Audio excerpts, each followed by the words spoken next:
याद है कि लास्ट फ्राइडे खुदा के पाकरू ने कहा था कि किसी के गाल में हमेशा अंदर से फट जाता है?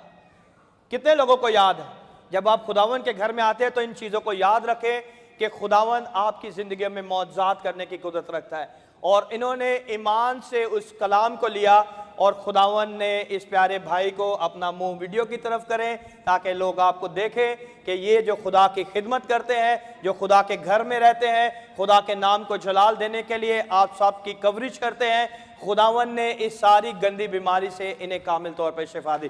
जोरदार तालियां बजाएं, यीशु के नाम को जलाल दें।